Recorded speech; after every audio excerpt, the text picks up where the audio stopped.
Estamos regresando para hablar sobre el tema de la corrupción con un especialista a nivel internacional. La verdad que es todo un placer tener aquí al doctor Robert Klitgaard.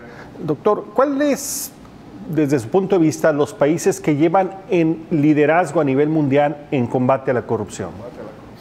Hay varios rankings y medidas, cada uno diferente, pero la correlación entre ellos es como 0.8, 0.85, sea de competitividad o facilidad de hacer negocios o percepción de corrupción, todas esas cosas, o rule of law, ¿no? Todas esas cosas están muy vinculadas. Relacionadas. Entonces, algunos países han sido campeones de mejorar.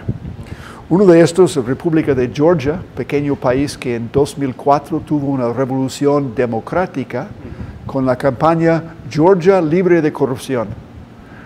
Y en aquel entonces, número 112 en el ranking de facilidad de hacer negocios, en 5 años, número 12. 12. 100 lugares. 100 lugares. Y su inversión total, 4 veces mayor en 4 años. Su PIB per cápita, 4 veces mayor en 5 años. Es un buen negocio el combate a la corrupción. Es buena política también, ganó elección. Otro ejemplo es Filipinas, donde el presidente Aquino, cuyo padre fue asesinado por Marcos, cuya madre fue presidente. Ese tipo tiene 50 años cuando empieza a ser presidente en 2010, soltero. Su campaña dice, donde no hay corrupción, no hay pobreza. Ganó la elección, entonces llega a la oficina, ¿qué hago ahora? ¿No?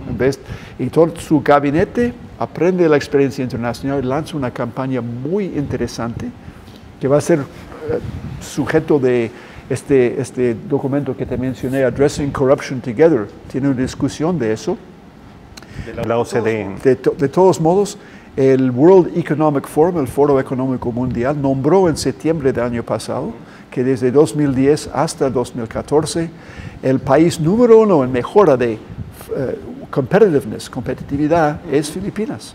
Filipinas. Entonces, otro ejemplo destacable, ¿no?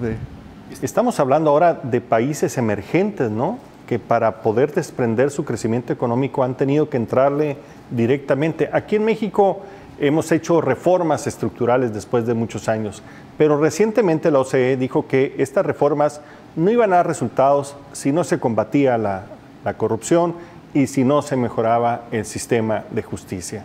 ¿Es posible que la corrupción frene buena reforma? Sí, pasa muchas veces. La ley y la implementación de la ley son muy diferentes. Hay una ONG en Washington que hace un ranking de calidad de leyes y otro que es implementación de leyes y la brecha entre ellos. Por ejemplo, en Ecuador tiene entre los mejores leyes de contratación en el mundo. Implementación menos el cuarto peor. Entonces la brecha es muy grande. Y no soy experto de la situación en México, no puedo opinar de qué tal la brecha, pero supuestamente no es solamente una ley. Y muchas veces en países como mi querido Latinoamérica, tenemos la tentación casi estructural de declarar que mejores leyes son las respuestas a cualquier problema, ¿no? Liberación de mujer, mejor ley. Mejor educación, mejor ley. Contra la corrupción, mejor ley, ¿no? Y sin embargo, tenemos experiencias desde hace décadas de mejores leyes, sin implementación, sin incentivos efectivos, que reproducen monopolio, más discrecionalidad, menos transparencia. Y por lo tanto, la ley no funciona como debe funcionar. Digamos, tendremos que entrar a los temas estructurales que permiten una buena implementación de las leyes actuales. Antes de inventar, tenemos que darle oportunidad a lo que tenemos. Otro rasgo, no sé si es verdad de México, pero de otros países latinos, es esperar hasta que el gobierno central haga algo para mejorar el problema. Esperamos a ellos que nos haga algo, en vez de pensar cómo puede funcionar el mercado y la presión de abajo, el diseño y presión y evaluación de abajo, de forzar el sistema que funcione mejor. Y en otros países creo que la fuerza de acción no siempre viene de arriba y no anticipamos que ellos vengan de afuera para resolver los problemas locales que tenemos. Pareciera que hoy los cambios están saliendo de los ciudadanos hacia los gobiernos, no de los gobiernos a los ciudadanos. Y como usted lo decía ahorita, profesor, el tema de la corrupción se ha vuelto un tema muy atractivo en política, ¿no? Muy ganador, ¿no? Sí, es buena política. Si podemos, yo creo que es una tarea interesante para sus oyentes también, para que piensan en un tipo de discusión. ¿Cómo podríamos hacer que en nuestra ciudad, nuestro estado, nuestro país, la anticorrupción sea un ganador de votos sostenible? ¿No? Sería interesante. Ahora, es tan importante atacar la corrupción como reconocer a los buenos funcionarios. Sí. A veces nada más nos quedamos en la parte negativa y no generamos también reconocimiento y por lo tanto incentivos a quienes hacen bien las cosas. Por eso este caso del Perú que mencionamos en otra parte de ese programa es interesante, donde primero marcaron o ranking de todas las municipalidades, por ejemplo, más de 100, y luego estudiaron los que eran los mejores y los que habían subido, cómo lo hicieron, y lo celebraron en televisión, en libros, y luego en asistencia técnica. ¿Cómo se llama el programa, profesor? Se llama Ciudadanos al Día. Y lo puedes buscar en un website y ver film de esos premios que dan por televisión en prime time. Muy bien. ¿Qué rol juegan los medios de comunicación en estos programas de combate a la corrupción?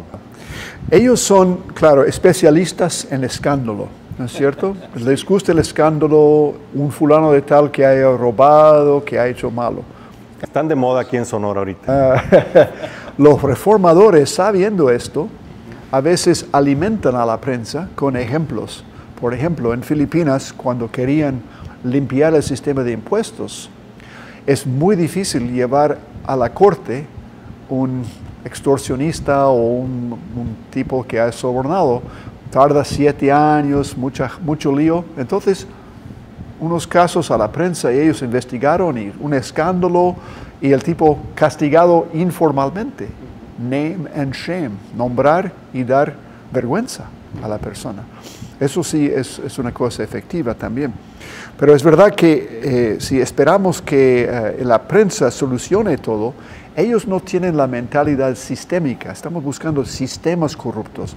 Eso requiere, en mi opinión, la perspectiva de los expertos, es decir, los negociantes, los abogados, los contadores públicos que conocen cómo los sistemas funcionan, pero no tienen incentivo de ser voluntario a declararlo, porque entonces no reciben contratos, están fuera del juego, porque es un equilibrio. Sí. Pero si damos a esa gente oportunidad de diagnosticar cómo funciona, por ejemplo, una corte de primera instancia corrupta, por ejemplo, cómo funciona el sistema de contabilidad pública que vemos que está mal. Si buscamos uno por uno, cosas privadas, no voy a usar tu nombre, etcétera, ellos diagnostican todo muy bien.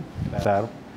La verdad que sí nos hace falta, porque la corrupción, desafortunadamente, quienes a veces se quejan son quienes son desplazados por otros actores que tienen ahora las oportunidades, pero pueden ser una buena fuente de conocimiento, de ver cómo se hace la práctica de la corrupción, ¿no? Y como usted dice, a partir de ahí, ver qué teníamos que modificar en los sistemas para evitar estos temas, ¿no? La idea es que la persona que está metido en un equilibrio de corrupción, hay una paradoja, está pagando, pero no quiere pagar, claro. Tiene que pagar.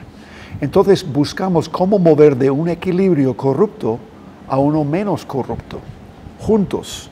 Y esto requiere un diagnóstico del equilibrio del sistema, no solamente, oye, yo pagué algo malo, ¿no? Es la verdad que una buena oportunidad. Estamos hablando con el profesor Robert Klitgard sobre el tema de la corrupción. Regresamos en un momento más con ustedes.